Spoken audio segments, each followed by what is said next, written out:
the tower. Yeah. IG's had like no hesitation whatsoever when they go for those type of tower seats. Could be into like who's calling the shots. Like, you know, one team has a support who's able to keep their eyes on the map that much easier to scout out things like that. Whereas for other teams, maybe you have a core shot caller where they're kind of busy, obligated with their farms. They're itemizing, they don't really quite see the map as easy. Scan out on the Roche pit here. It looked like from Empire. Did get a bit of a read. Right. Burning decides the Basher into the Abyssal Blade is probably going to be a little bit more important. He still has the Robe of the Magi, but he decided to just buy a full Basher for now. So he can, that's more so he can man fight the Troll. Diffusal so he can kill the Necro, Basher so he can man fight Troll. And I think the Necro is less of an issue right now compared to the Troll, as we saw before. When Burning lost that Aegis, it was like, he's like, I can't do anything. Here though, Empire though. Solar Crest online for Abaddon, Lotus Orb as well.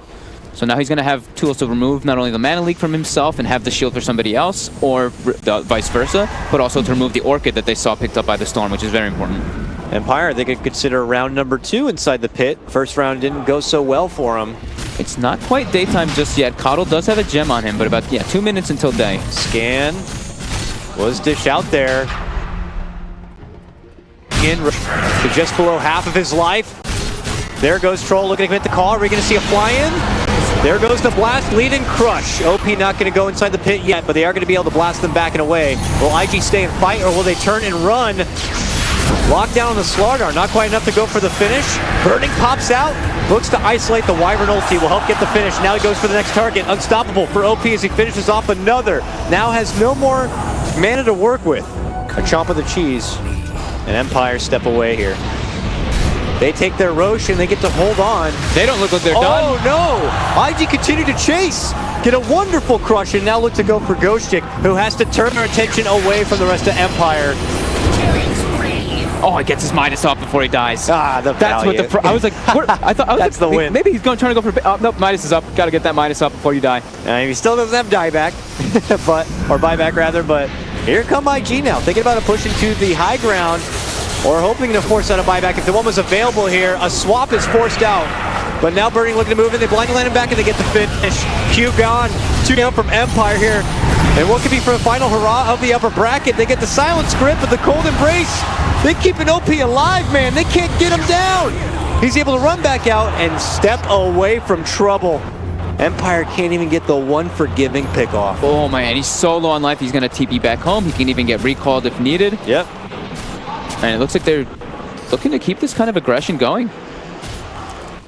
No fear from coming out from IG though. The Roche was cleaned up and they just go straight in again anyway. Yep. Just that, I mean, that mobility, it's pretty hard for them to really catch the Storm now with the amount of mana he has. Sure, they have like the lockdown from the Earth Spirit and it's, I mean, the Venge, which is okay. It's not really, you know, not really the best versus Storm Spirit. And once he has this much mana, he's able to just like ping pong back and forth. Yep. And when this is, whereas there's this Lifestealer who's just chomping down your cores so fast, it's like, oh man. You have to make the decision of who you want to save and who you want to just let go. Yeah, that's the thing, is that most supports are using all those great lockdown spells for more defensive measures just to save their cores in the trouble. That means that the Storm is even more free to go crazy or make it out from trouble, as seen there. But IG not looking to let up, regardless if this Troll has the life. They feel there's blood in the water, and they want to go for the finish. Do they jump to the high ground? They do! Beautiful 2-man catch right there from IG! And they're going to look to go for a third. Ghost gets up to borrow time, but they are slowly looking to walk him home. The Poshka tries to help him out with the stun, but now they set him up as a sweet treat for later. As they move in for the icy dessert, they get it done. IG, a recipe of disaster here for Empire. Did they have the vision? They had that deep ward still, and they committed right into the high ground and got that beautiful setup from XXS. This guy is just so wonderful on these initiating offlaners, man. The deep ward and then the Coddle Day Vision just catching a glimpse of him too. XX gets a nice 2-man crush with the bench standing right to him too, so they can't even try to save the Necro. Necro just gets brought down instantly. This Slardar Lifestealer combo is looking to be just way too powerful. Forced in! XXS gets the crush. This kid is styling on him. Now they'll finally have to burn through the Aegis and some buybacks. This is a hard hit to the piggy bank for Empire, and IG recognize that. They just pull away knowing they're winning. The aggressive 4 stabs. Always good to see people doing that. It does force the Aegis out, forces a buyback as well, yeah. Everything that you really want coming out for IG right now.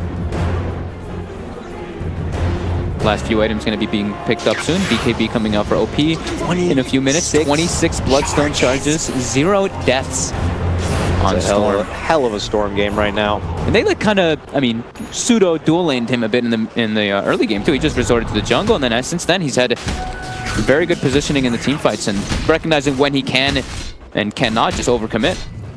Like that base was, you could say that was like a bit of an overcommit. He had like 200 HP, but just enough mana after the chakra to be able to get out. Not a lot of answers for Empire to stop the blue man. Yeah, it seems like us in the panel were talking about, the Venge pickup was nice because they'd be able to do that like kind of counter initiate thing where like the guy was getting focused to get swapped out, but we're not able to see that because it's like they're not able to get in the position, and again it just comes down to, I mean, I'm just beating it to death, but the mobility. Mobility is key, and vision worked out so well for IG in this one. Getting that early ags, getting some great wards down. Early mana leak, bump back. Nice Lotus to remove it. Long jump in, and it's a Spirit on Spirit hate crime here. As Storm takes out Earth, trying to push out simply in the bottom lane. Earth knows that he has a buyback for any potential defense. He's just trying to give some breathing room here to Empire for what could be soon the final hurrah of their upper bracket run if they can't defend it here. Looking to stay alive, but they slide on in, looking to go for the Necro. A long swap save does come out, but they will get the quick burst finish onto Q. The buyback going to be forced there. Troll looking to move in, isolates, targets down, burn it, getting jump them down, they can! With the help of the Scythe, they will get it done. They will get their own fire back, though, finishing off the secondary support, but credit to Empire, taking out the big meaty target and burning on that push. Perfect timing by FN's BKB there. So he wasn't able to get like pulled into the Winter's Curse. He's able to just focus down burning and get brought down. Those bashes.